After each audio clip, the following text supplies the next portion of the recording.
जय श्री राधे दोस्तों, कैसे हैं आप सभी। मैं हूं सविता और आप हैं मेरे चैनल गार्डनिंग बाय सविता पर। तो फ्रेंड्स, जैसे आपको पता है सर्दियों का मौसम आ गया है और सर्दियों में ही आते हैं ये संतरे या कीनू या जितने भी सिट्रस फ्रूट होते हैं वो ज़्यादातर सर्दियों में ही आपको बहुत अच्छी तादाद में मिलते हैं। तो हम इनके फल को तो फ्रेंड्स खा लेते हैं और इनके वेस्ट जो बच जाता है यानी कि संतरे के छिलके, और उनको हम ऐसे ही डस्टबिन में डाल देते हैं। तो फ्रेंड्स, जितना इसका फल कीमती होता है, जितना हमारे लिए लाभदायक होता है, उससे भी ज़्यादा लाभदायक होते हैं ये इसके छिलके। तो ये छिलके हमारे प्लांट्स के लिए बहुत ज़्यादा लाभदायक होते हैं फ्रेंड्स। तो आज इसी का आपको उपयोग बताने वाली हूँ कि ये इसके छिलके हमारे प्लांट के लिए कितने लाभदायक होते हैं और हम इनको किस तरह से अपने प्लांट के लिए यूज़ कर सकते हैं। तो आज इसी का यूज़ बताऊंगी फ्रेंड्स। पर उससे पहले आप सभी से मैं रिक्वेस्ट करना चाहती हूँ फ्रेंड्स कि जो भी मेरे चैनल पे आज नई पहली बार जुड़े हैं तो प्लीज़ चैनल को सब्सक्राइब कीजिएगा और बेल आइकन को हिट करना मत भूलिएगा, जिससे आने वाले सारे नोटिफिकेशन आप तक पहुँच सके और आप मेरे चैनल पर मेरे वीडियो को सबसे पहले देख सकें। एक लाइक कमेंट हाइप भी करना मत भूलिएगा फ्रेंड्स। तो चलिए बताते हैं आपको कि ये हमारे प्लांट पर क्या काम करते हैं। तो संतरा न केवल सेहत के लिए बहुत ज़्यादा लाभदायक होता है बल्कि इसके छिलके गार्डनिंग में बेहद उपयोगी साबित होते हैं फ्रेंड्स। अक्सर लोग संतरे को तो खा लेते हैं पर छिलके को कचरा समझ के फेंक देते हैं, लेकिन इसमें मौजूद प्राकृतिक तत्व जो हमारे पौधों में वृद्धि करते हैं और मिट्टी की गुणवत्ता को बढ़ाते हैं। और इसके सबसे ज़्यादा जो बेनिफिट होता है फ्रेंड्स वो होता है कीटों को भगाने के लिए। तो ये केवल कचरा ही नहीं है बल्कि बहुत ही अच्छा एक खजाना है हम गार्डनर के लिए, जो पर्यावरण के अनुकूल है, कम लागत वाला है और एक बहुत ही बेहतरीन उपाय है ये हमारे प्लांट्स के लिए। तो चलिए बताते हैं फ्रेंड्स इसकी किस तरह से हम खाद बना सकते हैं और किस किस तरह के बना सकते हैं। तो फ्रेंड्स, ये एक प्राकृतिक खाद है। संतरे के छिलके में nitrogen, phosphorus, potassium, calcium, magnesium जैसे तत्व पाए जाते हैं जो छिलके में बहुत ज़्यादा हमारे प्लांट के लिए कारगर साबित होते हैं। और इसके छिलके के हम वेस्ट समझ के हम इसी तरह से फेंक देते हैं। तो सबसे पहले बताते हैं कि इसके छिलकों का हम यूज़ कर सकते हैं बायो एंजाइम बनाने के लिए। तो देखिए फ्रेंड्स, इस तरह से आप अपने गार्डन में यूज़ कर सकते हैं इसको बायो एंजाइम बनाकर। किसी भी बोतल में आप पानी ले लीजिए और उसमें ये छिलके जो है आप कट करके डाल दीजिए। धीरे धीरे ये छिलके डीकम्पोज हो जाते हैं और ये पानी आपके लिए बायो एंजाइम बन के तैयार हो जाता है। इसको बनने में समय लगता है फ्रेंड्स, क्योंकि ये डीकम्पोज होने में भी टाइम लगता है। इसमें मैंने जब लिए थे तो 1 लीटर करीब पानी इसमें लिया था और 1 लीटर में मैंने करीब आधा किलो संतरे के छिलके इसमें डाल दिए थे। और जब छिलके डाले थे फ्रेंड्स तो उसमें थोड़ा सा मैंने जैगरी यानी कि गुड़ भी डाल दिया था।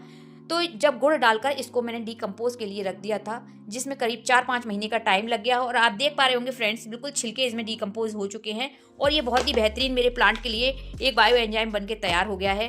तो अब जब भी मैं इसको यूज़ करती हूँ फ्रेंड्स तो इसमें 100 ml इसका लेती हूँ और 1 लीटर अपने पानी लेती हूँ और अपने जिस प्लांट में भी डालना होता है उस प्लांट में मैं इसको डाल देती हूँ।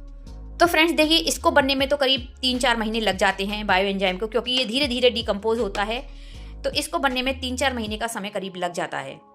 तो इसके लिए तो आपको धैर्य की ज़रूरत है। आप डाल दीजिए और इसको बोतल को रख दीजिए बंद करके। हर 8 दिन बाद आप इसका गैस रिलीज कर दीजिए। गैस बन जाती है और गैस रिलीज करने पर आप इसको 4-5 महीने में ये बन के तैयार हो जाता है। और इसका दूसरा तरीका जो आपको बताती हूँ फ्रेंड्स, दूसरा तरीका है वो बहुत ही ज़्यादा इंस्टेंट है और जल्दी क्विक बन के तैयार हो जाता है। तो वो होता है फ्रेंड्स, देखिए ये मैंने इसको थोड़े से पानी में इसके संतरे के छिलके को बॉईल कर लिया था और बॉईल करने के बाद आप देख पा रहे होंगे फ्रेंड्स कि इसने सारा इसमें न्यूट्रिशन अपना रिलीज कर दिया है। ये आपका जो फर्टिलाइज़र बन के तैयार हुआ है फ्रेंड्स, ये इंस्टेंट है। आपको कोई वेट नहीं करना है इसके लिए और कुछ भी नहीं करना है इसके लिए। बस आपको इसको क्या करना है कि बॉईल करना है पानी को, और इस पानी को आप 1 लीटर पानी में 100 ml मिलाकर आप किसी भी अपने प्लांट में, फ्रूटिंग फ्लावरिंग प्लांट में या परमानेंट इंडोर प्लांट में भी आप इसको दे सकते हैं। तो ये दूसरा तरीका हो गया फ्रेंड्स कि इसको हम कैसे यूज़ करेंगे।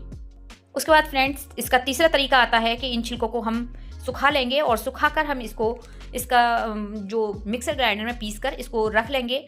और इसका एक पतला मिक्सर ग्राइंडर में पीसने के बाद इसका एक चूरन बना के रख लेंगे पतला। तो इसको आप अपने प्लांट में जड़ों से हटकर थोड़ी थोड़ी दूर पर इसको हर 15-20 दिन में डाल सकते हैं। तो उससे भी आपकी मिट्टी की गुणवत्ता बढ़ती है और पौधे में रोग प्रतिरोधक क्षमता भी बढ़ती है। पौधे हमारे जल्दी मरते नहीं हैं और मिट्टी भी हमारे उसके प्लांट की फर्टाइल होती है और उसकी फ्लावरिंग फ्रूटिंग की जो कैपेसिटी होती है वो भी फ्रेंड्स बढ़ जाती है। तो फ्रेंड्स, ये लिक्विड जो हमने बनाकर तैयार किया है तो इसमें बहुत ही अच्छी संतरे की खुशबू आती है फ्रेंड्स। तो आपको एक उपाय और बताती हूँ कि जो हमारी जो मॉस्किटो रिपेलेंट की शीशीज़ होती हैं, उसको जो हम अपने घर में मच्छर भगाने के लिए लगाते हैं, तो आप इसको अगर आप उसमें भर के, जो हमारी खाली रिफ़िल होती हैं, अगर उसमें भर के इसको लगा देंगे तो बहुत ही अच्छी कमरे में खुशबू भी आती है और इससे मच्छर मक्खी भी दूर भाग जाते हैं। तो आप इसको भी मेरे कहे अनुसार ट्राई कीजिएगा। इसके पानी को उबाल कर और अपने मॉस्किटो रिपेलेंट की खाली शीशी में इसको भरकर और यूज़ कीजिएगा, तो आपको उससे भी बहुत ही अच्छा फ़ायदा होता है। खुशबू भी आती है और मच्छर मक्खी भी इससे भागे रहते हैं। और जब भी आप अगर अपने घर में पोछा लगाते हैं फ्रेंड्स, तो इसको आप यूज़ कीजिए। और इसके यूज़ करने से फ्रेंड्स मेरी गारंटी है कि ना ही चींटी आती है, ना ही कोई मच्छर मक्खी भी आते हैं। तो आपको ये बहुत ही ज़्यादा गार्डनिंग में भी जितना फ़ायदा देता है उतना ही आपको अपने घर में भी ये फ़ायदा देगा फ्रेंड्स। तो फ्रेंड्स, इस संतरे के छिलके में जो तत्व पाया जाता है वो लिमोनिन नाम का एक तत्व पाया जाता है, जिसकी खुशबू से जो है मच्छर मक्खी वगैरह सारे दूर भागते हैं। तो इससे चींटियाँ भी नहीं आती हैं और एफिड और जितने भी छोटे मोटे कीड़े मकोड़े होते हैं वो आपके प्लांट पर नहीं लगते हैं। तो आप इसको अपने प्लांट पर 1 लीटर पानी में मिलाकर छिड़काव कर सकते हैं। तो फ्रेंड्स, अगर इसकी मात्रा थोड़ी ज़्यादा या कम हो जाती है तो वो ये ऑर्गेनिक फर्टिलाइज़र है फ्रेंड्स, तो ये कोई नुकसान नहीं करता आपके प्लांट के लिए। तो आप इससे बिल्कुल ना घबराएं कि थोड़ा ज़्यादा हो जाए या कम हो जाए। तो आप इसको मेरे बताए अनुसार अगर आप यूज़ करेंगे फ्रेंड्स, तो आपको 100% फ़ायदा होगा। तो फ्रेंड्स, इसका जो नेक्स्ट उपयोग आता है वो आता है, आप इस तरह से अपने इन छिलकों को थोड़ा छोटा छोटा कर लीजिए और डायरेक्ट ही अपनी इसकी सॉइल में आप इसको दबा सकते हैं। जो भी आपका गमला है उसके किनारे किनारे आप इसको दबा दीजिए, तो धीरे धीरे ये कंपोस्ट हो जाएगा फ्रेंड्स इस तरह से। और धीरे धीरे कंपोस्ट होकर ये आपके प्लांट की मिट्टी में इसी तरह से मिल जाएगा। तो आप इसको इसी तरह से डायरेक्ट भी अपनी सॉइल में दे सकते हैं और ये आपका बहुत ज़्यादा फ़ायदा करने वाला है। तो आप इसको धीरे धीरे ही अपने आप डीकम्पोज होके प्लांट में मिल जाएगा और इन छिलकों का न्यूट्रिशन भी आपके प्लांट को मिलता रहेगा। तो आप इस तरह से भी अपने प्लांट के लिए यूज़ कर सकते हैं फ्रेंड्स। अब बात आती है फ्रेंड्स कि आपको इसको देना किस में है। तो आप इसको किस किस प्लांट में दे सकते हैं। अगर आपके फ्रूटिंग प्लांट हैं तो आप जितने भी आपके फ्रूटिंग प्लांट हैं, जैसे टमाटर, बैगन या सब्जी वाले प्लांट या अमरूद का प्लांट है, अनार का प्लांट है, तो आप इसको उसमें दे सकते हैं। और जितने भी आपके फ्लावरिंग प्लांट हैं, जैसे गुलाब, गेंदा, चमेली, जूही वगैरह जितने भी आपके प्लांट हैं उनमें भी आप दे सकते हैं। और जितने आपके इंडोर प्लांट हैं, जैसे क्रोटन है, स्नेक प्लांट है या मनी प्लांट है, जितने भी आपके इंडोर प्लांट हैं आप उसमें भी दे सकते हैं। जितने आपके सीजनल प्लांट हैं फ्रेंड्स, उसमें भी आप इसका छिड़काव कर सकते हैं। तो फ्रेंड्स, इसको यूज़ करने के लिए आप इसको पानी को छान ज़रूर लें, क्योंकि कभी कभी ऐसा होता है कोई अगर मोटा कण इसका जो है पानी का इसका संतरे के छिलके का अगर उसमें फंस जाता है आपकी वाटरिंग कैन में, तो ये आपकी वाटरिंग कैन को बंद कर देता है। तो इसको आप छान कर अपने वाटर बोतल में भर के और अपने प्लांट पर यूज़ कर सकते हैं। आपको छिड़काव करते समय फ्रेंड्स एक सावधानी आपको बरतनी है कि आप धूप में इसका छिड़काव ना करें। और जब भी आप छिड़काव करें तो फ्रेंड्स आप इसको सुबह या शाम में इसके पानी का स्प्रे करें, तो आपको बेहतरीन रिजल्ट निकल के आएंगे आपके प्लांट पर। जब भी आप मतलब छिड़काव करें तो दिन में सुबह सूरज उगने से पहले या सूरज ढलने के बाद इसका छिड़काव करें, तो बेहतरीन रिजल्ट आपके सामने आएंगे फ्रेंड्स। तो आप भी इसी तरह से कीजिएगा अपने प्लांट पर यूज़ इसको। बचे हुए वेस्ट को फ्रेंड्स आप अपने कंपोस्ट बिन में भी डाल सकते हैं, और अगर आप चाहें तो अलग से भी इसके संतरों के छिलकों की खाद बना सकते हैं, वो भी बहुत ज़्यादा फ़ायदेमंद होती है। जितने भी आपके एसिडिक सॉइल पसंद करने वाले प्लांट होते हैं उसमें बहुत ज़्यादा फ़ायदेमंद होती है वो खाद।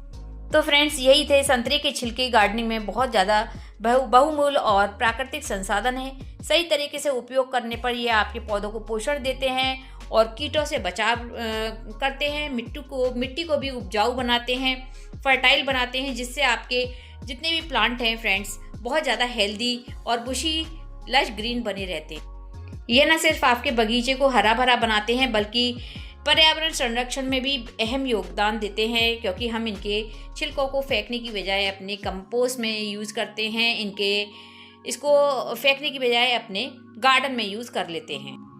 तो यही थी फ्रेंड्स आज की मेरी एक छोटी सी शेयरिंग। अच्छी हो लगी हो तो प्लीज़ वीडियो को लाइक कीजिएगा, हाइप कीजिएगा और कमेंट करना मत भूलिएगा फ्रेंड्स। एक कमेंट का आपका वेट रहता है मुझे।